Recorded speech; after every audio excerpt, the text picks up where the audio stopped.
BTC accord day सेलिब्रेशनाव दिनै जोंनि उदालगुरियावबो ओरैबायदि गाजा गोमजा फैदों सरकार गैया जोंनि बीपीएफ पार्टिया अब्लाबो दले बले फैदों गामि गंसेनिफ्राय जोङो इदि दले बले लाबोबावाखै अब्लाबो मिन्थिदों जाय मिन्थिदों बिनो फैदों फैनानै ओरैबायदि सिगाङाव जेरैहाय दङमोन बिनिख्रुइ बांसिनसो जानानै दङ 5 बोसोर जानोसै जोङो बीपीएफआ सरकार गैया अब्लाबो ओरैबायदि दले बले जानानै ओरैबायदि खौसे जादों खाम्फा सारा थांबाय जोंनि बीपीएफ पार्टिनिफ्राय अब्लाबो बीपीएफ पार्टिनिफ्राय थांबाबो खाम्फासार थांबाबो जोंनि बीपीएफ पार्टिया ओरैबायदि एकतायै दङ सासे सानै थांनो हागौ किन्तु हाजार जना दायो दले बले फैफिनदों मानो फैफिनदों जोङो फैबाय थानाय इलेक्शनाव जोङो जिकिगोन होननानै बीपीएफ पार्टिया सरकार दाफिनगोन होननानै जोङो मिथिनाया बेनो जोंहा रायजो राजाफोरा गासैबो सापर्ट मानो होनब्ला आरो जोंनि बे उदालगुरियावथ' ओरैबायदि दायो जोंनि बीपीएफ सरकारा दायो रिहन सार जितु फैफिनगोन एवखाय गेलेगोन गावनो गेलेगोन एवखायनो जोंनिया ओरैबायदि रंजानाय मोन्दों ओरैबायदि गोजोननाय मोन्दों जाय मानसिफोरानो सिगाङाव माबायदि खस्थ' दङमोन बेफोरो दायो बे 5 बोसोराव माबायदि दुखु मोननानै दङ बीपीएफ सरकारावसो मोजांसिनमोन जोङो माबा मोनसे फिसा बिलाबाबो अनसुंथाइ मोन्दोंमोन दायोथ' जोङो इउपिपिएल सरकार फैनानै जेबो मोनाखै होननानैहा बहुत रायजो राजाफोरानो गाबदों दुखु मोन्दों दायो न'खर न'खरबो साख्रि होगोन होननायाबो माहाथो मैगं थाइगं फाननानै जाग्राफोरनोबो अनसुंथाइ होगोन होननाय साख्रि होगोन होननाय न'खर न'खर बेफोरबो गैया आरो प्रमद बर' सारा बुंदोंमोन आगोलाव आबसु आन्दलन खालामनाय टाइमाव आङो मासि लुगैनानै गादि लुगैनानै आङो आन्दलन खालामाखै जुदि आङो मासि लुगैनानै जुदि आन्दलन खालामदोंबा आंखौ आंनि आइ आफा आबौ आबै गामियाव आंनि गामियाव सौरागुरि ना मा गामि बेयाव थांनानै सोंहैथां आङो मासि जिरायनो थाखाय गादि जिरायनो थाखाय आङो आन्दलन खालामाखै जेब्लासिम बड'लेण्ड मोना अब्लासिम आं जिराया होननानै बुंदोंमोन नाथाय दायो मानो गादि जिरायखो दायो जोंनि प्रमद बर' सारखौबो आङो बुंदों दि जोंनि बीपीएफ सरकारा हायफिनगोन आरो दायो जितु खाम्फा सारा जितु इउपिपिएलखौ मोजां होननानै थांफिनदों होमबा सिगाङाव जोंनि बीपीएफखौ मा होननानै बुंदोंमोन मोजां होनना बुंदोंमोन बीपीएफआवनो बियो फेस भेलु बनायना लाबाय गावनि माबाखौ फिल बनायना लाबाय बियो गावखौ मारैहाय दायो गोजौनि मानसि बनायनानै मारैहाय लाखो जोंनि बीपीएफनिफ्रायनोथ' बनायदोंना फेस भेलु दायो फेस भेलु बनायखांनानै खाम्फा होननानै मारैहाय सिनाय मोनखो बेखौलाय बीपीएफनि जुगिदिसो सिनाय मोन्दोंना बीपीएफनि जुगिदि सिनाय मोनखांनानै दायो गावखौ गोजौआव सिनायथि जाखांगनानै फेमास जाखांगनानै दायो बीपीएफखौ नागारनानै इउपिपिएलआव थांबाय बे पस्टायनांगोन सानसे समावबाबो जोंनि बीपीएफआनो मोजांमोन होननानै फैफिननो गोनां जानो हागोन होनखाया बियो देरहानानै खिन्थिलाय बियो देरहानानै खिथिलाय जुदि देरहानानै खिन्थिनो हायोब्ला जोंबो मानिगोन मारैहाय देरहानो बेलाय खै बोसोर जिखिखो बेलाय खनसेल'सो जिखिनानै देखायनो हादों दा आरो देखायनानै दिन्थिलाय दायो जिखिनानै देखायलाय जिखिग्रोनानै होमबासो जोंफोरबो बेखौ बिलिभ खालामगोन आरो फैफिनखानांगोन बियो 100% जोङो बुंखादों पस्तायनांगोन थाइजौ गोखैखौलाय खैबार फाननोलै बियो थाइजौ गोखैखौ खनसेल'सो फाननो हायो थगायनानै माने दुखुथ' जायाखै जोंनिया बे खाम्फा सार थांबाय होनबानो दि जों दुखु जागोन बे नङा दुखु जायाखै जोंफ्रा रावबो दुखु जायाखै मानो होनबा बियो गावनि उदैनि थाखाय उखैदों खोमा माबा मोनसे उखैदों बेयावखाय थांदों आरो लुबैबावदों जि दङमोन बेसाङा थोआखै बिनिफ्राय आरो बांसिन लुगैबावदों बेयावखाय बे खाम्फा सार थांबालाय मा जानो आरो हाजार जन पाब्लिकआ फैदोंना लिडार मानसि थांबानो दि पाब्लिकआ दि बिदों खिबु थांफागोन बे नङाथ' बे कुटु होनबानो दि थांफागोन बे नङा रायजो राजाफोराबो मिथिगौ नङा दिनै मा मावदों मा मावाखै इउपिपिएलआ मिथिदोंथ' बीपीएफ पार्टियासो माबायदि मावदोंमोन आरो इउपिपिएलआ मा मावदों दायो बेखौ मिथिदोंना दायो बेखायनो जोंफोरो बीपीएफआ निरा नङा जोङो स्ट्रंहैनो दङ ओरैबायदि फैबाय थानाय इलेक्शनाव बीपीएफ पार्टियानो सरकार दाफिनगोन बेखौ जों 100% आखा दङ बीपीएफआ 100% फैफिनखागोन बेयावखायनो रायजो राजाफोरा मिथिखादों दानि रायजो राजाफोरा बेंग्रा नंला दायो बे रायजो राजाफोरा दानि जितु देरफुनाय मानसिफोराबो दायो सिगांनिया मामोन 2G मोन 2G 3G 4G 5G जाबाय दायो होमबा माने जोङो बीपीएफ पार्टियालाय मानो देरहागोन 100% मिथिबाय दायो बेखायनो जोंफोरो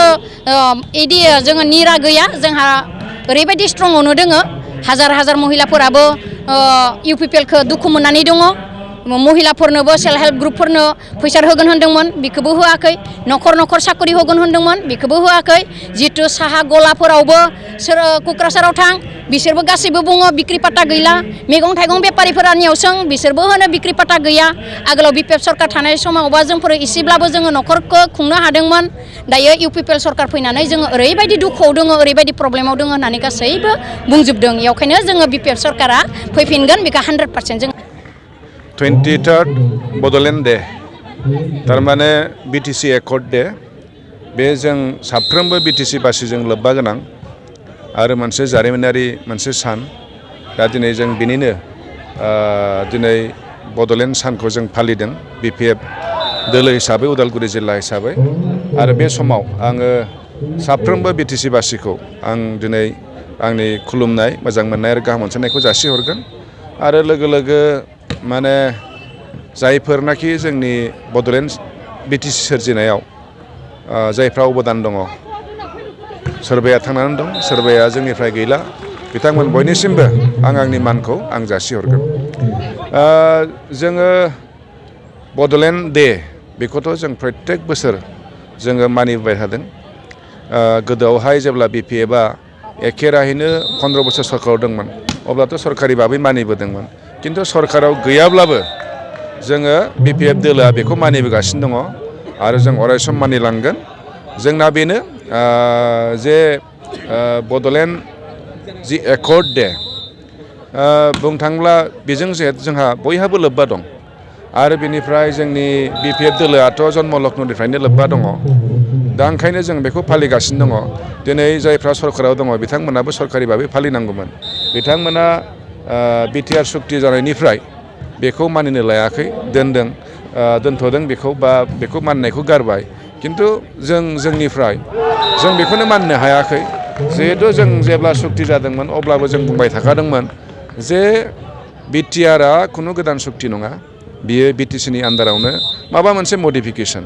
ओंखायनो जोंनि जि आसोल सुक्ति बिटिसि बेयो अरायसम थानांगौ बेयो जिहेतु माबा मोनसे मडिफिकेसनसो दा बेखौ बिथांमोना मानियाखै जायनि जाहोनाव गभर्नमेन्ट भाबै सरकारि भाबै बिथांमोना बे एकर्ड डेखौ मानियाखै किन्तु जोङो बिपिएफ दोलो हिसाबै देग्लायबो मानिदों जों मुंख्लंफोरखौ मान होदों आरो बेनिफ्राय बेवहाय जायफ्रानाखि बेखौ सृष्टि खालामनायाव सोरजिनायाव माने अबदान दंमोन बिथांमोनखौबो जों दिनै मान होदों दा जोंथ' बे खोथाखौ जों रोखा रोखा बुंबाय थादोंमोन जे माने बिटिआर एकर्ड बिथांमोना बुंदों जे बेयाव बिटिआर एकर्ड होननानै बुंदों किन्तु सांबिधानिक भाबै जों जिहेतु दासिमबो जेबो नुनो मोनाखै आरो जिहेतु गोबां माबायाव जों नुनो मोन्दों बे 6 सिडुलनि आन्दारावनो बे हिसाबै जों बुंबाय थादों बे मोनसे जास्ट माबा मोनसे एडिसन किन्तु जों थारैनो प्रमान मोनबाय जिहेतु जोंथ' बुंबाय थाखादों बिटिसिआ बिटिसियैनो दङ जास्ट बिटिएडनि नामखौल'सो बिटिआर होनदों दा बे हिसाबै जों गोबां माबाफ्राव जों फरायनानैबो मोनबाय आरो बेनिफ्राय सानसे साननै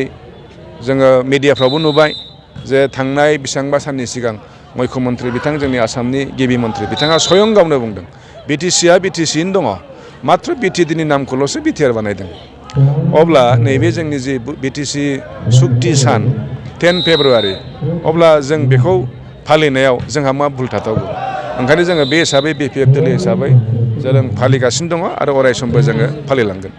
बेखौथ' जोङो पलिटिकेलि जोंहा मा थायो मा थाया बे बेलेग बुस्थु किन्तु जोंथ' जयैनो थानांगौ बेवहाय जोंहा जेसेबांनाखि दिनै खामानि मावदों जों दिनै बिटिसिनि थाखायनो मावाखै होनबा बयबो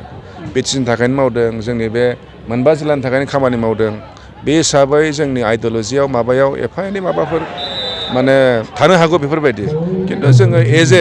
जों बिटिसिनि मानसि हिसाबै साफ्रोमबो बिटिसिनि फारसे अननाय थानांगौ जायफ्रा बेखौ सोरजिनायाव जोंनो अबदान होलांबाय बिथांमोनखौथ' जों मान होखानांगोन दा दिनै जोङो बिटिसि जायफ्रा जोंनो सोरजिलांबाय बिथांमोननि बेसेबां अबदान दं दिनै जोंनि परिचयानो बुंनो थाङोब्ला बिटिसिनिफ्रायसो जों दिनै बिटिसि जानायनि उनावसो जों दिनै जिल्ला मोन्दों जों दिनै गावखौनो उदालगुरि जिल्लानि मानसि होनना बुंनो हादों नङा होमबा बुंनो थांब्ला जोंनि साफ्रोमबो बिटिसि ओनसोलनि रायजो राजाफोरा माने नैबे एकर्डजों सोमोन्दो दङ आरो बेथ' नंगौ जों बुंनायल' नङा रोखा रोखा नुदों दिनै बिटिसिनि जि अबस्था बिथांमोना गावखौनो नायबानो जाबाय बिथांमोना दिनै चिफ जानानै डेपुटि चिफ जानानै दिनै EM जानानै बिथांमोननि जि प्रट'कल बिथांमोननि जि माने पावार बेसेबां खमायदों गोदोआव माबायदिमोन दिनै बिथांमोना माने सरकारि लाइनावबो दिनै बै समाव जोंहा प्रिन्सिपाल सेक्रेटारि दंमोन बेखौ गाहायाव लाबोनानै चिफ एक्जिकिउटिभ अफिसार खालामदों दिनै डिपार्टमेन्टफोरखौ लांजानानै दिनै डिसिफोरनि आन्दाराव खामानि मावनो गोनां जादों आरो दिनै साख्रि बाख्रि होनो हानाय जोंहा केपासिटि दंमोन बेखौबो दिनै गैयाबादि जादों अब्ला गासिबो दिगाव नायोब्ला नैबे